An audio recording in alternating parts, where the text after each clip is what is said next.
할렐루야. 이 시간 수요예배 오신 여러분들을 진심으로 환영합니다. 이 시간 말씀을 통하여 하나님의 귀한 은혜 받기를 예수님의 이름으로 축복합니다. 아멘. 여호수아 3장 4장은 이스라엘 백성들이 이제 광야 생활을 끝내고 요단강을 건너가는 장면을 우리에게 보여주고 있습니다. 이제 요단강을 건너면 젖과 꿀이 흐르는 이 가나안 땅으로 들어가게 됩니다. 지금 말씀의 시간적 배경은 우리가 있는 달력으로 3월달, 4월달로 요단강의 물의 강 깊이와 넓이가 1년 중 가장 깊고 넓은 그런 달입니다. 그래서 도저히 사람들이 이 요단강을 건널 수가 없습니다. 그런데 하나님께서 말씀하신 대로 제사장들이 언약궤를 메고 요단강에 들어가니 북쪽 헐몬산에서 내려오던 그 강한 요단 강물이 멈추게 되었습니다. 그리고 그 요단강 중간 지점에 언약궤를 맨 제사장들이 서 있게 되었습니다. 그러자 200만 명 이상의 모든 이스라엘의 백성들이 무사히 안전하게 이 요단강을 건너게 되었습니다. 그리고 하나님께서 여호수아에게 명령을 내리셨습니다. 본문 2절과 3절에 보면 백성의 각 지파에 한 사람씩 12사람을 택하고 그들에게 명령하여 이르기를 요단 가운데 제사장들의 발이 굳게 선 그곳에서 돌 12를 택하여 그것을 가져다가 오늘 밤 너희가 유숙할 그곳에 두게 하라 하시니라. 하나님의 이 명령은 이스라엘 각 지파에서 한 사람씩 임명을 합니다. 그래서 총 이스라엘 지파가 12지파이기 때문에 각 지파에서 한 사람씩 12명을 임명하라 하나님께서 그렇게 말씀하셨습니다. 그리고 지금 요단강 중간 지점에서 언약궤를 메고 서 있는 그 제사장들 있는 그 위치에 돌 12를 취하여서 어깨에 메고 오늘 여리고 평지로 이제 들어가게 되는데 그곳에 두게 하라 하나님께서 그렇게 말씀하셨습니다. 전쟁을 앞두고 있는 이 상황 가운데서 이스라엘 백성들은 이건 또 무슨 일인가라고 생각을 했을 것입니다.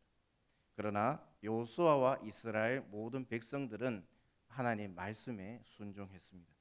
아무 말 없이 불평 없이 여호수아는 12명을 임명하여 지금 제사장들이 언약궤를 메고 서 있는 그 요단강 중간 지점으로 다시 들어가서 그곳에 있는 12돌을 각 사람에 한 명씩 돌이 크기 때문에 이것을 어깨에다가 이제 메고 다시 여리고 평지로 올라왔습니다. 이스라엘 백성들은 지금 요단강에서 가지고 있는 이 12돌이 가나안 전쟁을 이제 치러야 되는데 이 돌들이 과연 어떤 의미가 있는가, 또 이 돌들이 우리가 전쟁하는 데에 어떤 효과가 있는가를 모두 궁금했을 것입니다. 이때 하나님께서 여호수아를 통해서 이 요단강 중간 지점에서 가져온 이 12돌이 바로 표징이 된다고 하나님께서는 말씀하셨습니다. 요단강에서 가지고 온 이 12돌은 이 표징이라는 것입니다. 이 표징은 이 표시 뭐 이런 수도 있지만 어떤 사물이나 어떤 물건을 통해서 그 물건과 사물을 통해서 의미를 깨닫게 되는 것을 말합니다. 하나님께서는 이 요단강 중간 지점에서 가지고 온 이 12돌이 이 표징이 된다 이렇게 말씀하셨습니다. 성경 안에서는 이런 12돌의 표징 같은 이 표징들이 아주 많이 있습니다. 대표적인 것이 이 노아의 홍수에 있었던 이 무지개입니다. 우리가 두 눈으로 이 무지개를 보면서 알 수 있는 것은 이제 다시는 하나님께서 전 지구적으로 홍수로 물로 심판하지 않는다는 것을 우리는 그 무지개를 보면서 알 수가 있습니다. 10년 전에 제가 한 2012라는 영화를 본 적이 있는데 이 종말이 찾아와가지고 전 지구적으로 이 화산이 분출하고 이 큰 지진들이 일어나게 되었습니다. 지층들이 흔들리고 변화되고 높았다가 낮았다가 그런 상황 가운데서 이 태평양과 인도양에 있던 이 바닷물들이 이제 쓰나미가 되어가지고 뉴욕의 자유의 여신상을 비롯해서 심지어는 히말라야 산맥에는 이 큰 산맥들까지 에베레스트까지 집어삼키고 전 세계적인 홍수가 일어난 그런 영화였습니다. 그런데 영화처럼 이제 노아의 홍수 이후에는 절대로 이런 일들은 일어나지 않는다는 것입니다. 그 증거가 바로 우리가 비온 뒤에 하나님께서 우리에게 주신 이 무지개를 통해서 알 수가 있습니다. 그리고 성경에서 또 대표적인 표징으로는 이 유월절 양입니다. 이스라엘 달력으로 1월 달 1월 14일 저녁부터 이제 유월절이 시작되는데 4일 전에 1월 10일에 한 가족당 양 한 마리를 집으로 데리고 와서 묶어둡니다. 그러면 이 아이들이 자녀들이 집에 이 어린 양이 이렇게 묶여 있는 것을 보고 부모님에게 묻습니다. 아버지한테 묻거나 어머니한테 물으면서 아버지 이 양이 왜 우리 집에 지금 이렇게 묶여 있냐고 이렇게 묻는 것입니다. 그러면 아버지는 질문하는 자녀들에게 유월절에 대해서 이제 설명을 해줍니다. 이스라엘이 출애굽하기 전에 하나님께서 우리를 출애굽시키기 위해서 애굽 땅에서 10가지 재앙을 이렇게 내리셨는데 그 마지막에 바로 이 장자의 재앙이었다. 그런데 이 집에 죽음의 천사가 덮치게 되는데 모든 짐승까지 사람부터 짐승까지 막론하고 첫째는 다 죽게 되는데 하나님께서 이 유월절 양을 죽이고 그 피를 문설주에 바르고 바르면 이 죽음의 천사, 이 죽음의 재앙이 왔다가 그 피를 보고 넘어갔다. 그래서 이 유월절이 생겼는데 그래서 이 유월절 양을 묶어두었다. 하나님께서 죽음에서 우리 이스라엘 민족들을 사랑하셔서 우리를 죽음에서 건지시기 위해서 그래서 기념하기 위해서 이 유월절 양을 집에 묶어둔 것이라고 알려줍니다. 그러면 이제 이 어린 양이 표징이 되는 것입니다. 이뿐만이 아니라 초막절도 있습니다. 초막절만 되면 이스라엘 달력으로 7째 달 7월 15일부터 22일까지 한 주간 동안 온 이스라엘 백성들은 집 앞 마당에 나무 가지를 통해서 텐트를 오두막을 짓습니다. 그리고 하늘 위에 지붕 위에도 이 가지로 나무 가지를 이렇게 지붕으로 이렇게 덮게 되는데 그러면 온 가족들이 이 집 앞에 있는 그 초막에 들어가게 됩니다. 들어가서 한 주 동안 먹고 자고 이렇게 생활을 하게 됩니다. 그리고 밤에 밤하늘을 보면서 자녀들이 또 아버지한테 묻습니다. 이 초막을 왜 짓게 되었는지. 그러면 이 부모님이 특히 아버지가 하나님께서 광야 생활 우리가 40년 동안 한 적이 있었는데 그때 동안 이 장막을 치면서 생활하면서 하나님께서 이스라엘의 그늘이 되어 주시고 지켜 주셨다. 그래서 우리는 7째 달이 되면 이날의 한 주 동안 집 앞에서 초막절을 지키게 된다. 이렇게 이제 교육을 합니다. 그러면 이제 이 초막이 표징이 되는 것입니다. 이뿐 아니라 할례도 귀한 표징이 됩니다. 아브라함을 시작으로 이스라엘 백성들은 남자아기가 태어나면 8일 만에 이 할례를 시행하게 됩니다. 이게 이제 창세기 17장부터 이제 시작이 되는데 그러면 이 할례를 통해서 알 수 있는 것은 이 하나님의 언약을 기억나게 하는 것입니다. 어떤 언약이냐면 나는 너희의 하나님이 되고 너는 나의 백성이 된다. 이 언약을 의미가 있습니다. 그래서 할례를 통해서 하나님께서 나의 하나님이 되신다는 이 약속을 늘 깨닫게 되는 것입니다.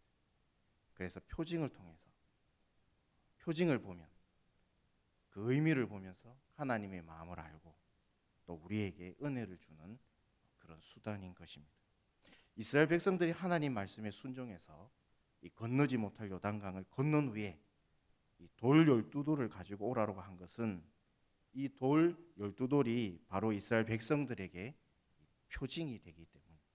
어떤 표징입니까? 본문 6절에서 7절을 보면 이것이 너희 중에 표징이 되리라. 후일에 너희 자손들이 물어 이르되 이 돌들은 무슨 뜻이냐 하거든 그들에게 이르기를 요단물이 여호와의 언약궤 앞에서 끊어졌나니 곧 언약궤가 요단을 건널 때에 요단물이 끊어졌으므로 이 돌들이 이스라엘 자손에게 영원히 기념이 되리라 하라 하니라. 먼저 이 12돌은 이스라엘 모든 12지파를 의미합니다. 이미 요단 동편에는 므낫세와 므낫세 반지파 루벤 그리고 갓 지파가 이미 동편 땅에 땅을 받아놨습니다. 그러나 이 지파들까지 다 포함되는 것입니다. 그리고 이 12돌의 표징은 도저히 건널 수 없는 이 요단강을 끊어버린 하나님의 능력을 깨닫게 되는 것입니다.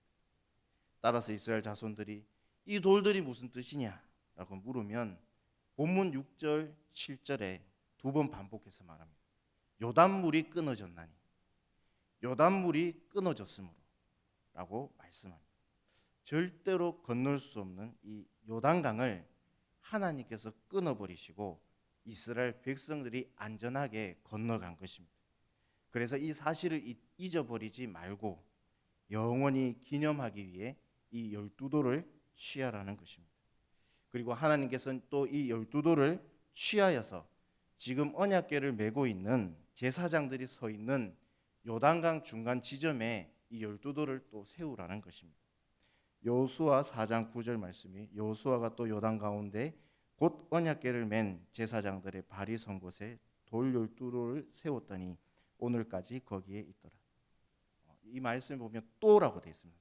또 요단 가운데 돌 12를 세웠더니, 이 또는 다시 한번, 그래서 이 중간 지점에서 돌 12돌을 12명의 사람, 임명된 사람들이 한 개씩 어깨에 메고 나오고, 그거는 유숙할 여리고 평지에 두고, 또 요단 가운데 12돌을 취해서 지금 언약궤를 메고 있는 제사장들 발 그 위치에 이 12돌을 지금 세우라고 하나님께서 말씀하신 것입니다.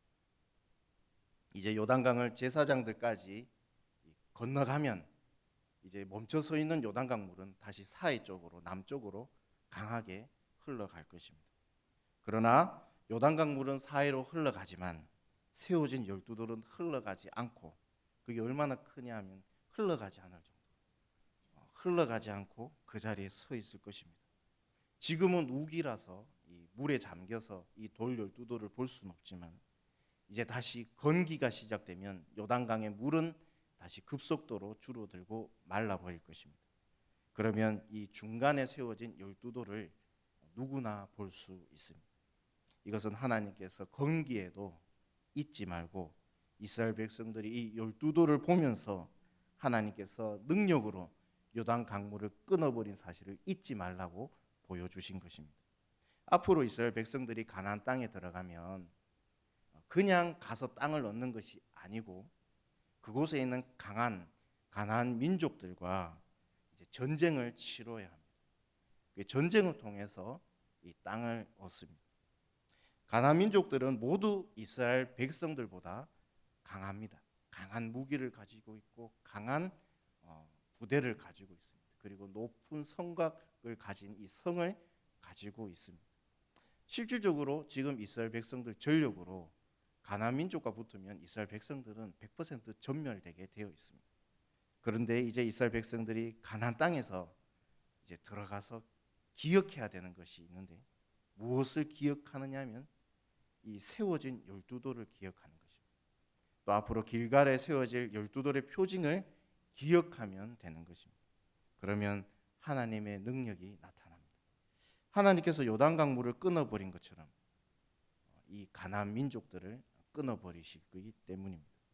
이제 이 언약궤를 맨 제사장들을 제외하고 200만 명 이상의 모든 이스라엘 백성들은 여리고 평지로 다 올라왔습니다. 거기에 선두는 요단 동편을 이미 얻은 루벤, 갓, 므낫세 반 지파가 무장하고 서 있습니다. 그리고 이날에 하나님께서는 모세를 두려워했던 것처럼 여호수아를 두려워하게 하셨습니다. 모세에게 주셨던 그 권위를 여호수아에게 주신 것입니다.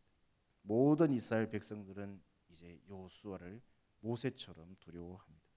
여호수아 4장 14절에 그날에 여호와께서 모든 이스라엘 목전에서 여호수아를 크게 하시매 그가 생존할 동안에 백성이 그를 두려워하기를 모세를 두려워하던 것 같이 하였더라. 하나님께서 하라는 대로 여호수아는 100% 순종했습니다. 그래서 하나님께서는 모세를 두려워했던 것처럼 하나님 말씀에 순종한 여호수아를 크게 세우셨습니다. 이제 이스라엘 백성들이 언약궤를 맨 제사장들은 제외하고는 모두 가나안 땅에 올라왔고, 하나님께서는 이때 다시 한번 여호수아에게 명령하십니다. 여호수아 4장 16절에 증거궤를 맨 제사장들에게 명령하여 요단에서 올라오게 하라 하신지라. 그래서 언약궤를 맨 제사장들이 여호수아의 명령을 듣고 이제 요단강 물 위로 올라옵니다. 여리고 평지로 이제 올라오게 되었습니다. 그러자 다시금 그 끊어졌던, 하나님의 능력으로 끊어졌던 그 요단강 물이 예전처럼 흘러내려오면서 사회로 급격하게 내려갔습니다. 이스라엘 백성들이 요단강에서 올라와서 여리고 동쪽 경계 길갈에 진을 쳤습니다. 이날은 유월절을 지키기 4일 전 첫째 달 10일입니다. 그리고 이 길갈에 요단강 중간에서 가져온 그 12돌을 세우라고 하나님께서 말씀하셨습니다. 여호수아가 이스라엘 백성들에게 자녀들이 이 돌이 무엇이냐 이렇게 질문을 한다면 이렇게 답하라고 말씀합니다. 여호수아 4장 23절에 너희의 하나님 여호와께서 요단물을 너희 앞에서 마르게 하사 너희를 건너게 하신 것이 너희의 하나님 여호와께서 우리 앞에 홍해를 말리시고 우리를 건너게 하신 것 같았나니. 길갈에 세운 이 12돌의 의미는 요단강을 마르게 하셔서 너희를 안전하게 건너게 하셨는 것을 기념하기 위해서 세웠다, 이렇게 답하라고 했습니다. 이 12돌의 의미, 이것은 오늘 여호수아 4장에 보면 7절과 23절 두 번 반복하며 나옵니다. 이 반복은 그만큼 중요하다는 것입니다. 이 세워진 12돌은 다듬지도 않았습니다. 이 거친 돌인데 12돌을 이렇게 세워놓으면 무슨 멋이 있겠습니까? 무슨 아름다움이 있겠습니까? 그런데 이 멋없고 다듬지 않은 이 거친 이 12돌이 중요한 의미를 보여줍니다. 하나님의 능력으로 이 요단강을 끊어버렸다는 것입니다. 너희들이 믿는 하나님이 하나님의 능력으로 요단강을 끊어버렸다, 이것을 보여주는 것입니다. 여호수아 4장 24절에 이는 땅의 모든 백성에게 여호와의 손이 강하신 것을 알게 하며 너희가 너희 하나님 여호와를 항상 경외하게 하려 하심이라. 이 12돌을 보면서 앞으로 이제 가나안 땅에서 가나안 민족들과 싸워야 되는데 겁먹지 말고 요단강을 끊어버린 하나님의 능력을 잊지 말고 기억하고 믿으라는 것입니다. 그래서 길갈의 요단강에서 가져온 12돌을 요단 중강에서 가져온 이 12돌을 길갈에 세웠습니다. 앞으로 이스라엘 백성들은 강한 가나안 민족들을 계속 만날 것이고, 그때마다 이스라엘 백성들은 자신의 상황을 바라보지 말고 능력의 하나님을 기억하고 바라보아야 하는 것입니다. 그 12돌을 보는 것입니다. 이것이 바로 표징, 요단 강물을 끊어버린 하나님을 바라보는 것입니다. 그래서 이 길갈에 세워진 12돌을 보라는 것입니다. 그런데 하나님께서는 이스라엘 백성들에게 오늘 말씀에 이 12돌, 이 표징을 보여주셨는데, 그러나 하나님께서는 예수님을 통해서 우리에게도 정말 큰 표징을 주셨습니다. 그것은 12돌보다 더 구약의 그 어떤 표징보다도 완벽하고 완전한 예수님의 십자가라는 표징입니다. 하나님께서는 우리에게 예수님을 통해서 이 십자가 표징을 주셨습니다. 이 십자가의 의미는 하나님께서 우리를 사랑하셨다라고 로마서에서는 말씀합니다. 로마서 5장 8절에 보면 우리가 아직 죄인 되었을 때에 그리스도께서 우리를 위하여 죽으심으로 하나님께서 우리에 대한 자기의 사랑을 확증하셨느니라. 하나님께서는 당연히 지옥불에 들어가야 될 죄인된 우리를 위해서 자신 하나밖에 없는 아들 예수 그리스도를 십자가에 보내셔서 죽이심으로 하나님께서 우리에 대한 사랑을 확증하셨습니다. 죄 없으신 예수님이 죄인인 나를 위해 살을 찢기시고 피를 흘리시며 십자가에 죽으셨습니다. 이것이 바로 하나님께서 나를 사랑하시는 확실한 증거입니다. 사도 바울은 이 십자가를 꼭 예수님을 모르는 사람들에게만 전하지 않았습니다. 로마 교회에도 전했고, 에베소 교회도 전했고, 고린도 교회에도 전했습니다. 예수님을 믿고 구원받은 성도들에게도 기회만 된다면 이 복음, 예수님의 이 십자가를 전했고, 또 사도 바울은 전하기를 원했습니다. 이 십자가가 무엇입니까? 예수님이 나의 죄를 위해 죽으시고 하나님께 갈 수 있는 조건, 이 의를 나에게 주셨습니다. 이것이 십자가의 은혜입니다. 하나님 앞에 나아갈 수 있는 유일한 조건, 돈으로 살 수 없고 절대로 나의 선행이나 공로로도 살 수 없는, 가질 수 없는 이 의를 예수님의 십자가를 통해 나에게 주셨습니다. 이 십자가를 볼 때 우리는 하나님 앞에 나아갈 수 있습니다.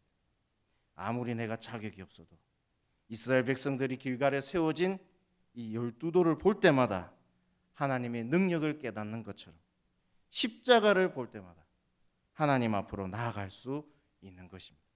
우리는 예수님께서 못 박히신 십자가를 잊어서는 안 됩니다. 표징은 잊어버리면 안 되고 표징은 늘 기억해야 하는 것입니다.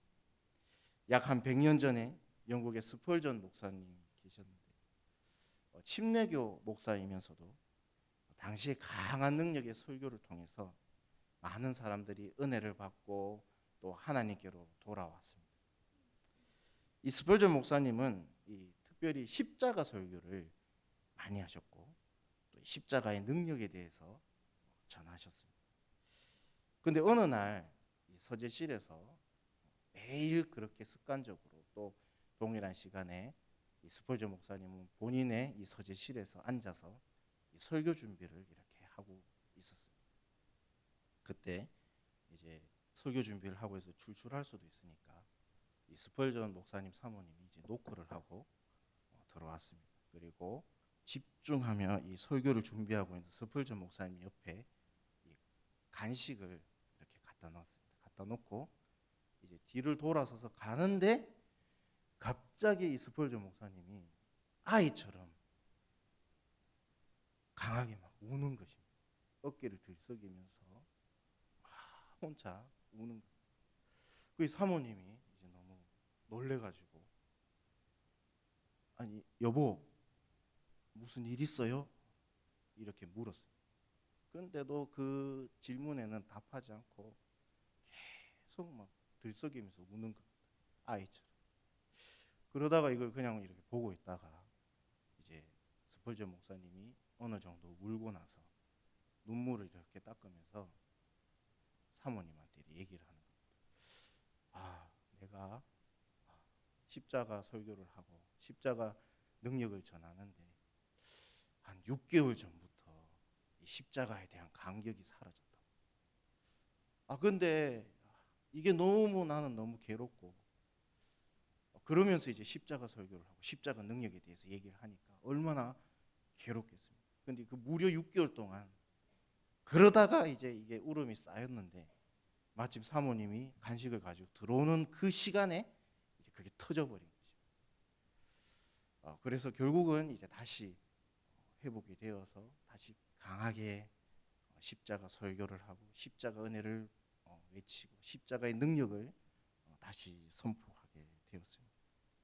성도에게 이 십자가는 가장 중요한 표징입니다.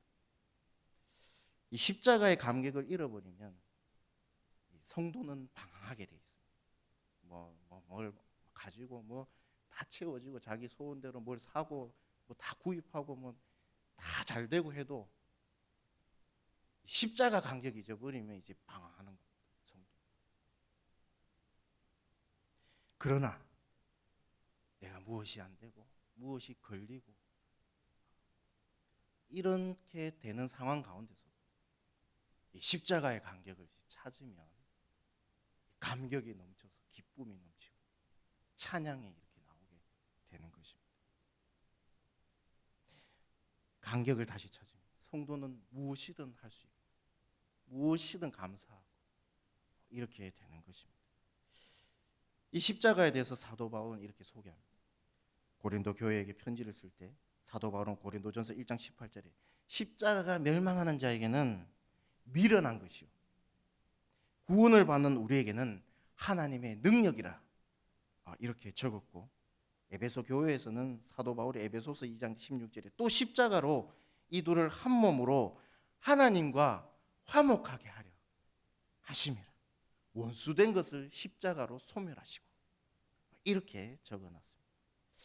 사도 바울은 뭐 초신자든 예수님을 믿지 않든 뭐 교회에 이렇게 편지 쓸 때 십자가를 이렇게 적었습니다. 이 십자가는 복음과 같습니다. 이 복음을 막 전하는 것입니다. 로마 교회 로마서를 쓸 때도 복음을 막 전하는 것입니다. 고린도후서 10장 4절에는 이 복음이 마귀의 강력한 진을 파한다 이렇게 적어 놓았습니다.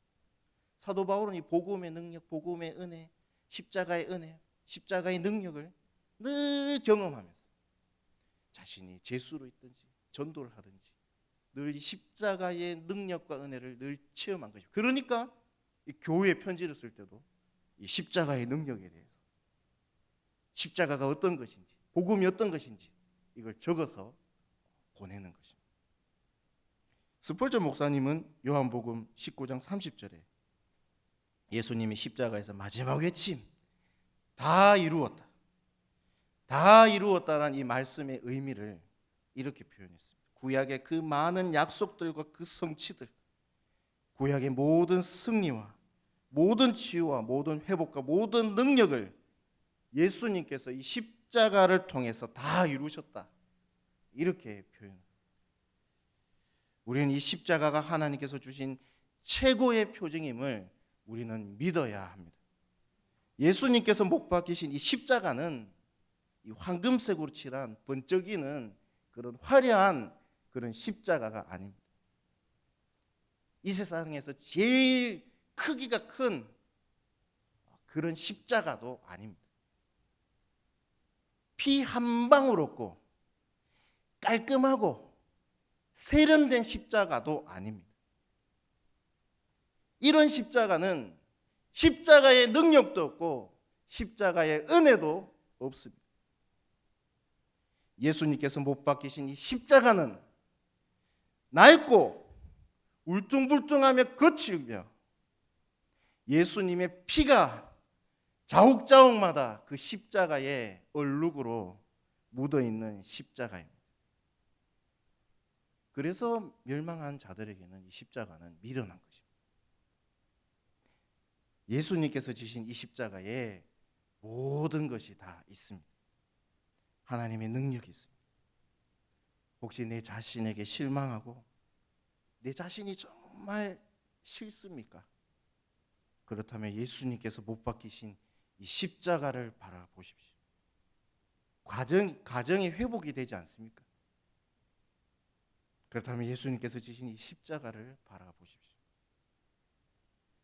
젊을 때는, 예전에는 믿음이 불타오르고 모든 것이 감사하고 그랬었는데 지금 믿음은 식었고 신앙이 냉굴방처럼 식었습니까? 그렇다면 다시 십자가를 바라보십시오. 앞으로 살아갈 세상이 막막해 보이십니까? 나의 자녀의 미래가 불안합니까? 그렇다면 예수님께서 나를 위해 피 흘리신 이 낡고 거치고 울퉁불퉁한 이 십자가를 바라보십시오.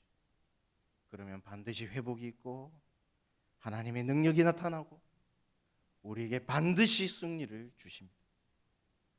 제가 어느 기독교 방송을 보다가 이 찬송가를 어떻게 지었는가, 이 배경을 이렇게 설명해 주는 그런 프로그램이 있었습니다. 마침 이제 찬송가 150장 갈보리산 위에를 어떻게 지었는지 그 프로그램에서 방영을 한 적이 있는데, 이 갈보리산 위에라는 이 찬송은 미국의 조지 버나드라는 감리교 목사님이 지었다고 합니다. 이 목사님이 이제 어렵게 자랐는데 하나님의 은혜로 공부도 열심히 하고 해서 신학을 하셔가지고 이제 목사가 되고, 그리고 이 미국의 미시간주와 뉴욕에서 이 부흥회를 인도하는데 당시에 상당한 인정을 받았다고 합니다.